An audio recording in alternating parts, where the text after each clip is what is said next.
On est dans la présence du Seigneur. Vous savez, dans la vie, il faut, pour passer des moments, et encore, hier j'ai été invité à manger un repas avec de la famille qui n'est pas traitée. On était autour d'une table, on a été à un restaurant, on a été manger des pizzas.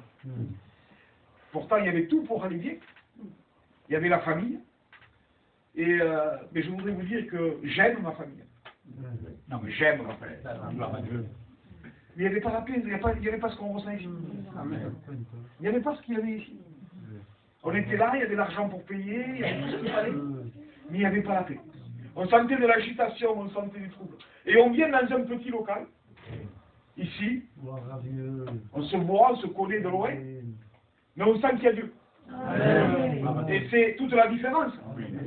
C'est là où on se sent bien. Parce qu'il y a Dieu. Et je voudrais vous dire que nous avons cette sécurité, cette assurance. Je parle nous à tous ceux qui l'ont reçu. Parce qu'il y a beaucoup de gens qui viennent dans les réunions et qui n'ont toujours pas Dieu. Qu'ils ont entendu parler de Dieu. Ils savent que c'est le Dieu de leur famille, leur Dieu de leurs cousins, leur Dieu de leurs frères, de leurs sœurs. Mais c'est pas leur Dieu à eux. Parce que quand ça devient ton Dieu, il y a la paix. Amen. Vous savez, la paix, c'est pas une paix artificielle que Dieu veut donner. C'est le véritable bonheur. C'est la plénitude du bonheur. C'est la paix de Dieu. Et dans cette soirée, moi, je voudrais vous lire un verset de la parole de Dieu. Parce qu'il n'y a que ça qui va nous ramener à la réalité. Parce que ce qui importe au milieu de nous, ce n'est pas ce que moi je pense. Ce n'est pas ce que les serviteurs, mes copains pensent. C'est ce qu'il est écrit. C'est la parole de Dieu. Amen. Donc, nous voulons rien savoir d'autre, l'apôtre Saint Paul l'a dit. Nous voulons rien savoir d'autre que Jésus-Christ crucifié. Amen. Et Jésus-Christ ressuscité au milieu de nous. Amen. Alors, ça rassure nos corps. Amen. Ça rassure nos corps, pourquoi? Parce que c'est la parole de Dieu qui est en honneur. Tout ce qui a été fait, les chants, les témoignages, tout ce qui est fait, c'est en l'honneur du nom qui a été donné au-dessus de tout, ce nom de Jésus. Alors je vais dire un verset de la parole de Dieu et on se laissera conduire par l'Esprit. Dans l'Épître aux Hébreux, au chapitre 13 et au verset 13, verset 8. Jésus-Christ est le même hier, aujourd'hui et éternellement. Jésus-Christ est le même hier, aujourd'hui et éternellement. La Bible nous dit qu'en lui, il n'y a pas un nombre de variations, c'est-à-dire qu'il ne change pas d'un millimètre. Il est le même. On ne le fera pas changer. Si on essaye d'embellir nos réunions par différentes façons, ben je voudrais vous dire que lui, il restera. Il n'est pas ancien, il n'est pas moderne. Il est de toute éternité. Et c'est ce qui fait la valeur de la réunion. Qu'on soit espagnol, qu'on soit catalan, qu'on soit sédentaire, qu'on soit roumain, ce que vous voulez. Le Christ restera le même. Amen. Et le niveau de l'évangile restera pareil. Amen. Et c'est pour ça qu'il y a une sécurité. Vous savez, moi je me sens bien où que j'aille. J'ai eu l'occasion de visiter les pays étrangers. J'ai été visiter en Turquie, j'ai été visiter la Roumanie, la Hongrie, l'Angleterre, mais je me suis rendu compte d'une seule chose, c'est qu'il y a un nom qui sort. Il y a un homme qui a l'autorité de changer les cas. C'est le nom de Jésus. Alors de qui vous voulez que je parle ce soir? Je vais parler de lui.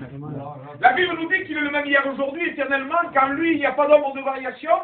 Mais bien plus, la Bible nous dit aussi que Jésus parcourait les villes et les villages, guérissant toute maladie et toute infirmité.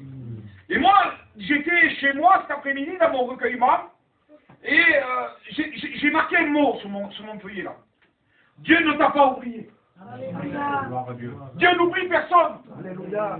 Je voudrais te dire ces paroles et je voudrais que ça soit rappelé dans la prédication ce soir avec des simples mots. Je ne suis pas venu ici avec une hauteur. Je suis venu ici avec un mot de Dieu. Alléluia. Je suis venu vraiment au nom de Jésus, Christ de Nazareth. Et quand on vient au nom de Jésus, eh ben, il y a toujours un esprit qui se manifeste, son esprit, qui se manifeste par différentes façons. Ben, il opère des prodiges et des miracles. Amen. Pourquoi? Parce qu'il est toujours d'actualité. Et quand on réfléchit à cela, la Bible nous dit qu'il parcourait les villes et les villages. Et on a chanté, on ira tous à Canaan. Et je disais à Paul, qui était à côté de moi, pour aller à Canaan, il faut passer la croix. Amen. Il faut passer à Golgotha. Amen. Parce qu'on ne pourra pas aller à Canaan en terre promise. Vous savez, la nouvelle Jérusalem. Parce que Canaan, c'est sur l'ancienne alliance. Il faut le réaliser. Mais on voudrait spiritualiser quand même le sens que pour nous, Canaan, c'est la nouvelle Jérusalem. C'est celle qui nous attend. C'est là où il n'y a plus de pleurs, plus de grincement de dents, plus d'hôpital, plus de maladies, plus de microbes, plus de virus, plus de péchés. C'est la nouvelle Jérusalem, ça. Mais pour aller à la nouvelle Jérusalem, il faut passer par Golgotha, par le chemin de la croix, par la conviction de péché dans nos corps, par une action de repentance dans nos vies. Il n'y a pas de ciel sans repentance. Parce que quand on s'approche de Golgotha, on s'aperçoit qu'on voit voir les choses différemment. Parce que quand on s'approche de Golgotha, on s'aperçoit que lui, il était innocent. On s'aperçoit que lui, il était saint. Il est saint. Pourquoi je vais parler au passé? Il est saint. Il est glorieux. Il est innocent. Mais c'est pour des coupables qu'il est mort. C'est à cause de notre péché, de notre désobéissance. Alors quand je réalise que c'est à cause de moi qu'il est mort, et que c'est à cause de mon péché, forcément, je suis obligé ça m'amène à cela. Ça m'amène à dire, Seigneur, pardon. Ça m'amène à me repentir. Ça m'amène à dire, Seigneur, je suis coupable. Je ne suis pas une victime de la vie, mais je suis un coupable. Et c'est à cause de mon péché que tu es monté à la croix du Golgotha. Et dans cette soirée, quand on passe par Golgotha, vous savez, à Golgotha, j'ai eu l'occasion d'y aller à Jérusalem, et j'ai vu Golgotha, c'est un petit monde qui est là, ça ne ressemble pas à grand chose, ça ressemble à une butte de terre. Et on dit le mont Golgotha. Quand on dit le mont Golgotha, on pourrait se dire, mais c'est le mont Pixelou, non? C'est une grande montagne à gravir. Mais non, pas du tout, c'est l'endroit, le centre de la terre. Mais c'est une petite montagne qui est là. Et à côté de nous, il y avait un homme qui s'appelait Peter, aveugle. Il était aveugle. Et Golgotha, c'est le lieu du crâne. Pourquoi on l'appelait le lieu du crâne? Parce que quand on s'approche, on s'aperçoit qu'on voit, comme excusez-moi des paroles, mais on voit un crâne.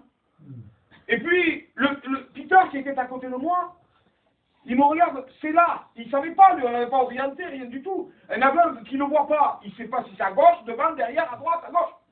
Et lui, il est là, le crâne. Dieu lui a permis de voir cet endroit-là.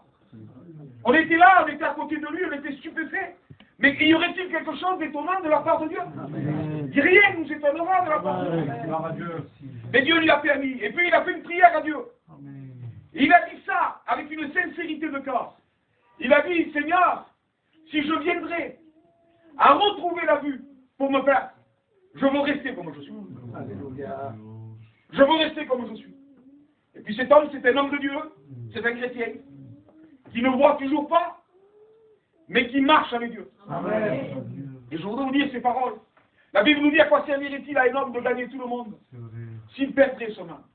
Ce soir, Dieu ne t'a pas oublié. Amen. Dieu ne t'a pas oublié. Tu es là, tu es au bon endroit. Et peut-être tu es là et tu te dis, mais moi, Dieu ne fait rien pour moi. Il ne m'écoute pas, il ne m'entend pas. Je voudrais te dire ces paroles, c'est que Jésus, il a fallu qu'il passe par un endroit. Il a fallu qu'il passe par la Samarie. Qu'est-ce qui s'est passé?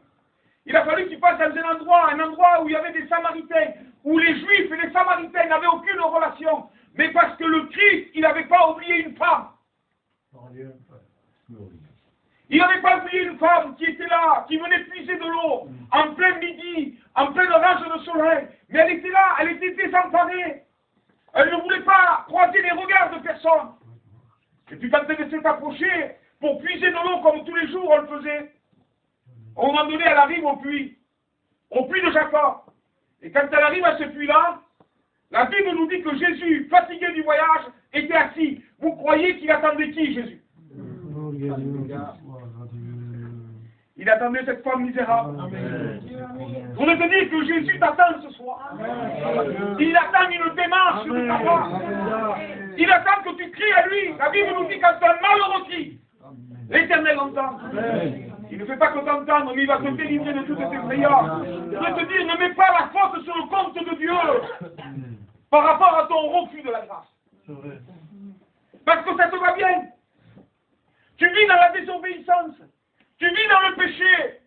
Alors, ça t'aide bien vivre dans le péché. Excusez-moi des paroles, mais Je voudrais prêcher libre. Amen. Amen. On est des gitans, on va se respecter, mais je voudrais honorer Dieu. Amen. Je voudrais le respecter à lui. Alléluia. Il est assis au puits de Jacob. Cette femme-là ne correspondait pas pour que Jésus parle avec lui. Cette femme-là, elle était dans une position qui était dans une position de séparation avec Dieu. Et puis là, cette femme-là, il a vu arriver Jésus, mais il connaît nos cas. Pourrions-nous cacher à Dieu ce que Dieu voit? Écoutez, n'essayons pas de dissimuler une vie de désobéissance. Que c'est alors que Dieu voit, Dieu entend, Dieu connaît, Dieu voit nos cas. Il lit dans nos cas comme dans un livre ouvert. Et nous, en tant que gitans, on s'est dit, mais voilà, on essaye de jouer avec Dieu. Ça passe pas. Ça va pas. Ça marchera pas. Alors tu te dis, toi, mais Dieu fait rien pour moi. Non, mais inverse les rôles. Hein? Tu es capable d'avouer à Dieu? Parce que celui qui obtient la miséricorde, c'est celui qui avoue. Gloire à Dieu. C'est celui qui délaisse, qui obtient la miséricorde. Dieu ne peut pas aller dans ton sens de désobéissance pour te conforter à rester dans un état. Parce que si tu es dans un état de désobéissance,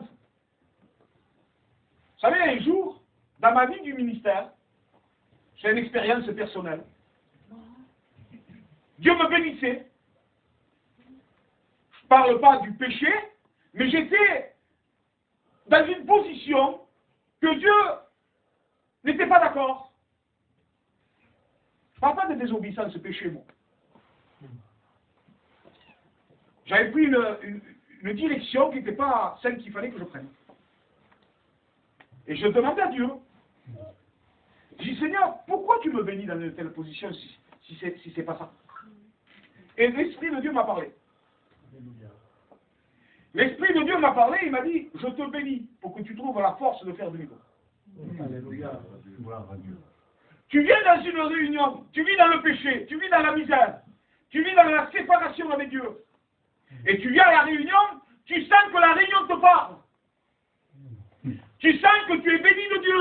Tu sens la présence de Dieu. Et tu sais qu'un choix va être fait. Dieu va t'appeler à un choix. Et toi, tu dis, mais Dieu m'a béni. Vous savez, on arrive à faire le fou. Ah, Dieu m'a béni. Me parle Dieu. Oui, mais Dieu te parle pour te ramener. Et nous, on fait de ce langage de Dieu un langage du chitan. Dieu connaît mon cœur. Ah, Dieu le sait. Je prie tous les soirs. C'est pas vrai? Amen. Ça vous arrive pas, ça? Et je ne suis pas un prophète et je connais mon peuple. Je sais ce qui se passe. Au bout des années qu'on est pasteur d'église, au bout des années qu'on est pasteur d'église, on croise des personnages qui sont un peu particuliers. Comme cette femme qui est venue au bord du puits de Jacob. Et Jésus la voit arriver, elle vient puiser de l'eau. Et quand elle vient puiser de l'eau, Jésus lui dit, femme, donne-moi à boire. C'est-à-dire que Jésus rentre en relation avec cette femme-là. Comme il le fait ce soir pour ta vie. Il veut rentrer en relation avec toi. Il veut te parler. Il voudrait, des fois, appuyer sur la plaie. Des fois, il y a un abcès. Oui, mais l'abcès, il est infecté. Il faut l'inciser.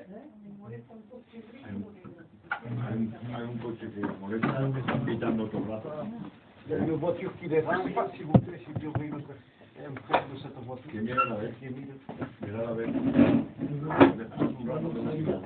Ah oui.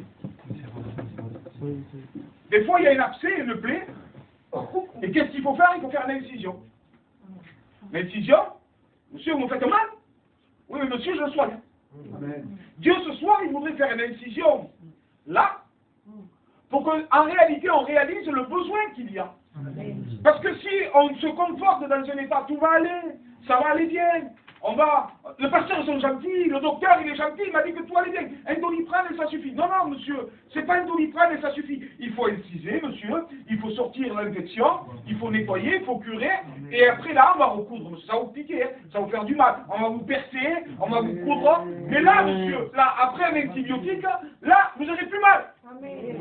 Ça va se soigner. Ah ben, l'évangile, la parole de Dieu, elle est celle qui nous désinfecte au profond de notre cœur. Pourquoi? Parce que la Bible nous dit que c'est de l'intérieur du corps, c'est de dedans, que sortent toutes les mauvaises pensées. C'est-à-dire que dedans, personne ne voit ce que moi je pense là. Moi je ne sais pas ce que tu penses. Mais il y en a un qui voit tout. Il y a le scanner de Dieu. Parce que, regardez, cette femme lui a dit, femme, donne-moi à boire. Il dit, la femme, il dit, avec son orgueil là, il dit, rentre mon frère. Après, on raconte plus.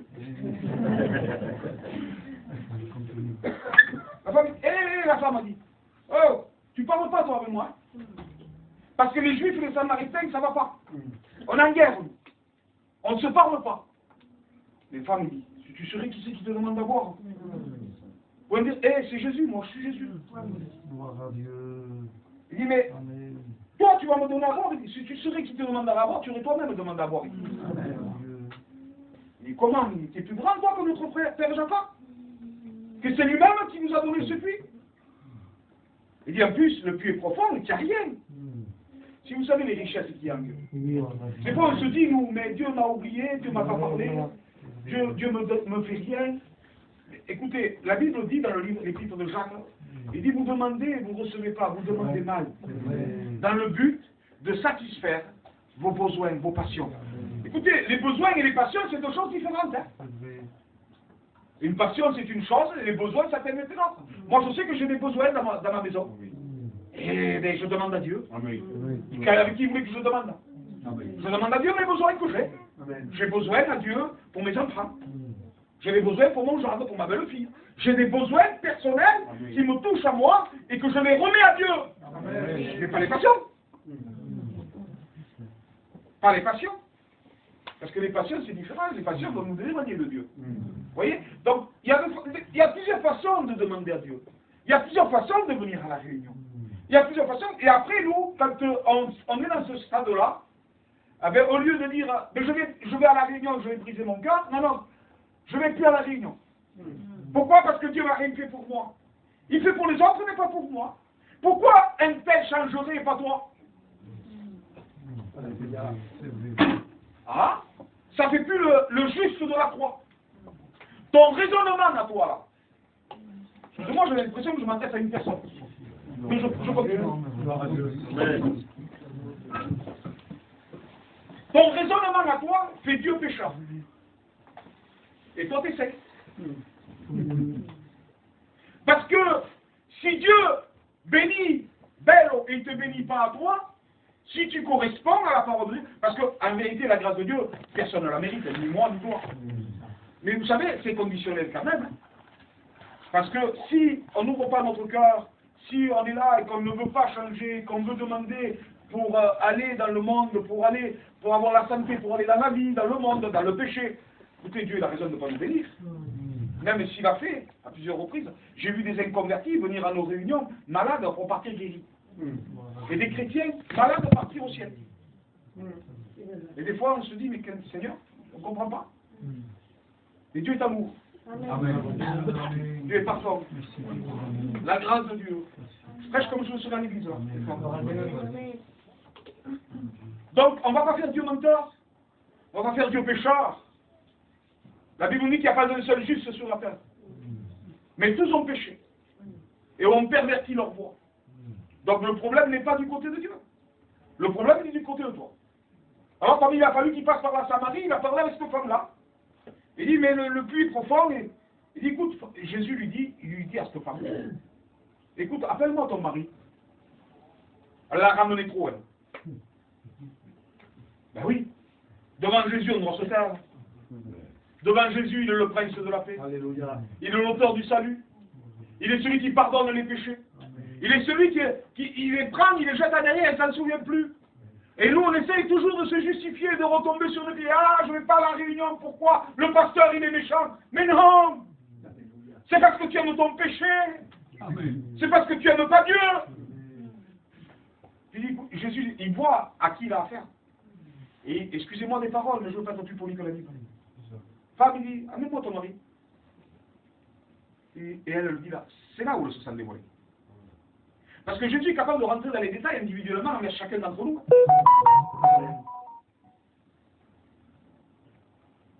Et Jésus lui dit, elle dit, j'ai pas de mari. Tu as raison de dire que tu n'as pas de mari. Parce que tu as eu seul mari. Et celui que tu as, il n'est pas encore à toi. Tu l'as volé à ta copine. Écoutez, excusez-moi des paroles, mais mon frère, il y a trop de gens qui se croient des victimes de la vie et qui mettent leur échec sur le dos de Dieu. Écoutez, Dieu n'est pas méchant. Dieu est saint. Dieu est vérité. Dieu est justice. Et Dieu est amour. Pourquoi? Parce que la justice de Dieu, c'est pas la justice des pharisiens. C'est pas la justice des gens qui viennent et qui côtoient nos réunions. La justice de Dieu, elle est véritable, elle est saine. Elle ne fait pas de favoritisme avec un ami et un frère ou un cousin. La justice de Dieu, elle restera la justice de Dieu pour tout le monde. Amen.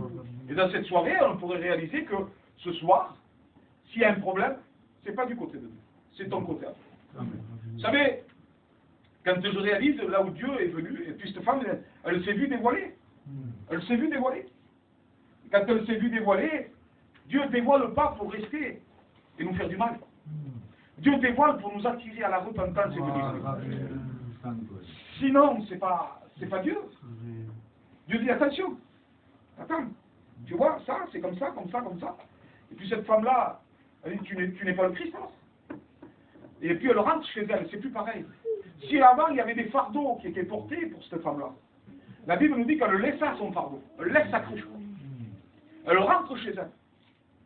Et quand elle rentre chez elle, elle crie à haute voix. Si avant, elle esquivait les gens de son entourage, aujourd'hui, c'est plus la même. Elle a eu une relation avec le Seigneur.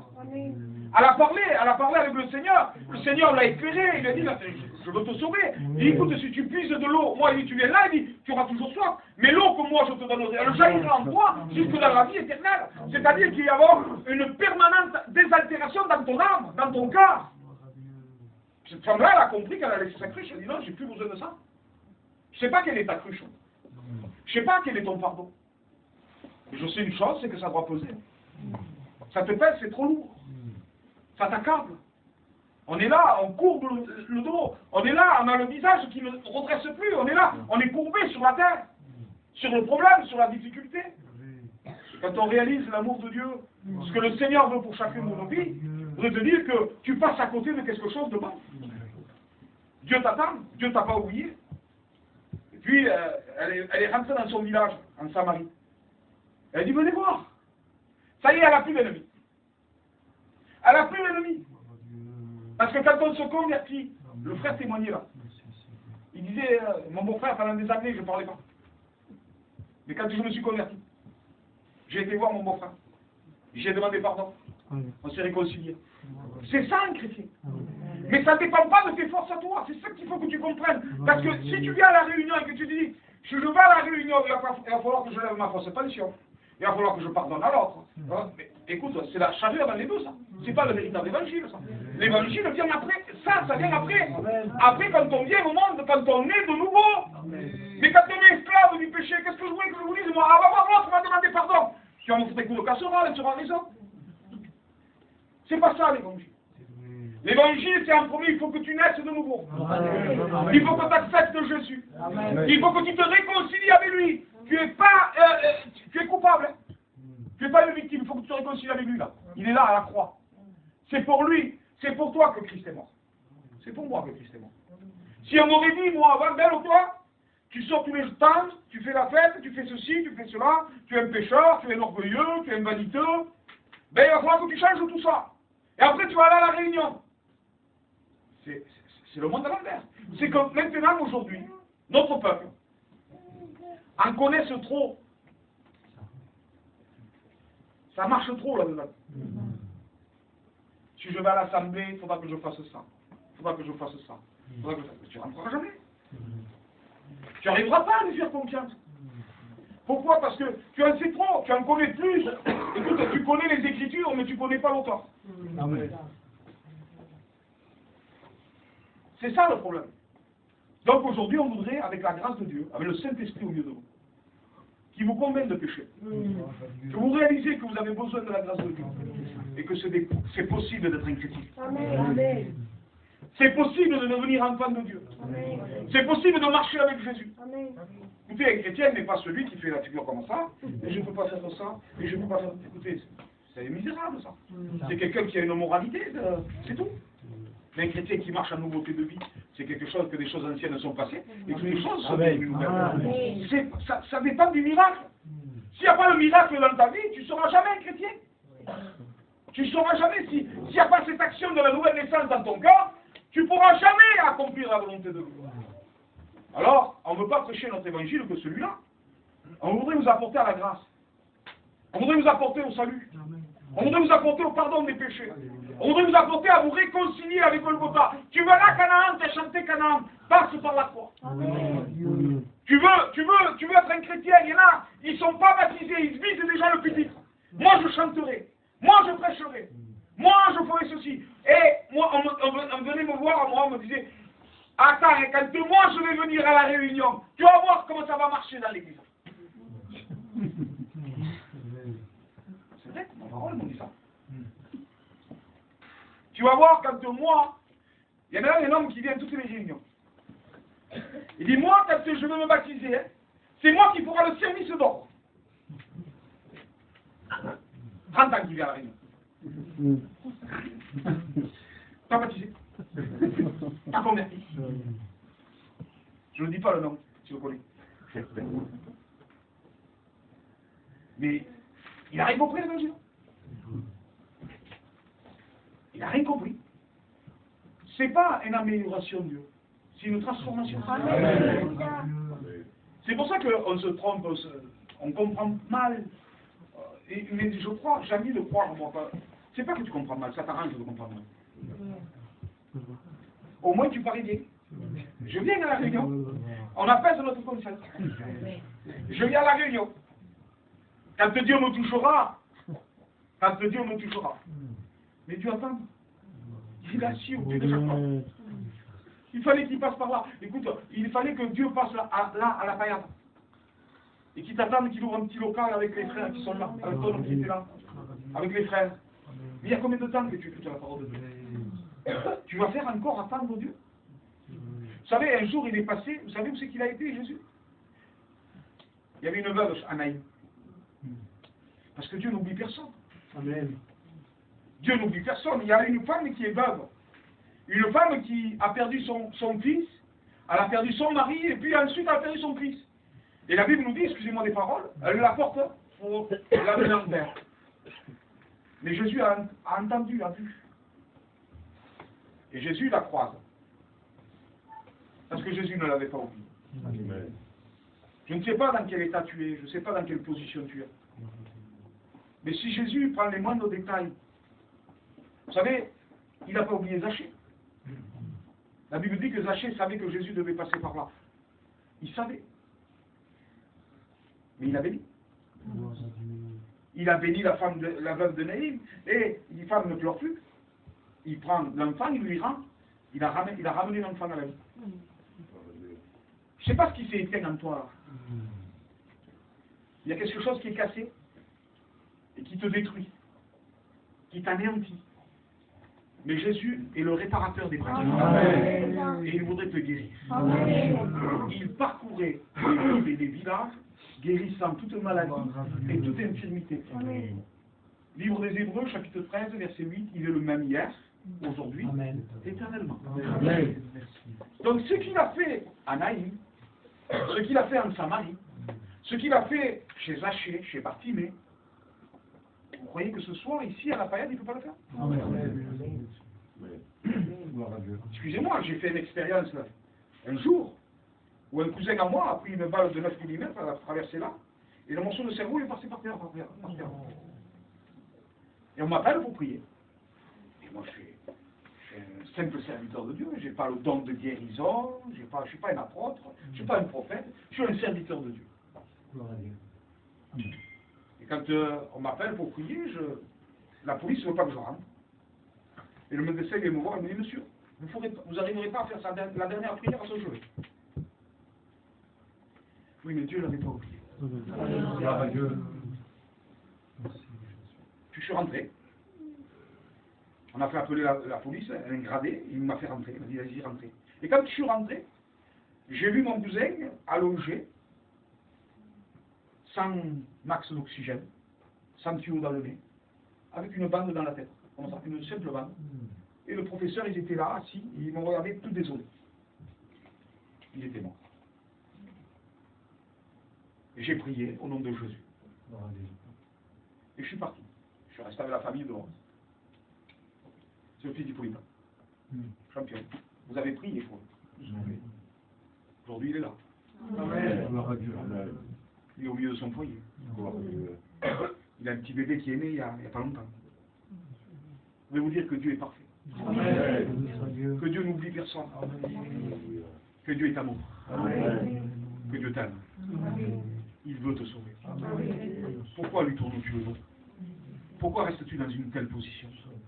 Pourquoi rester loin de Dieu, que c'est alors qui t'attend avec les bras ouverts? Il dit, venez à moi. Amen.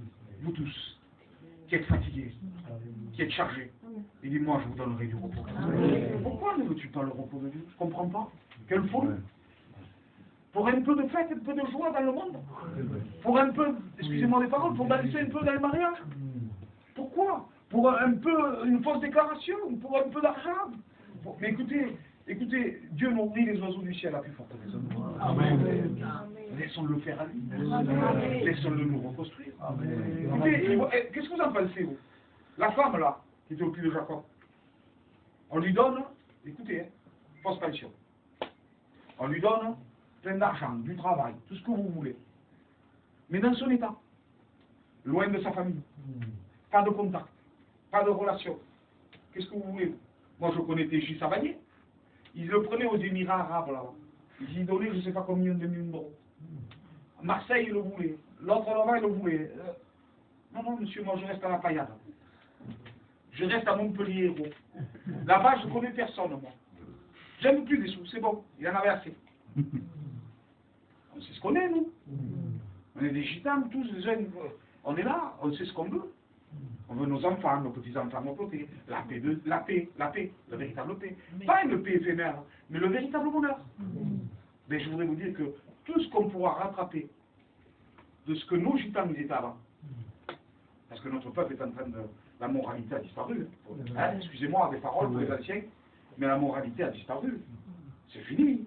Si avant on mettait dehors de telles positions, aujourd'hui on les reçoit.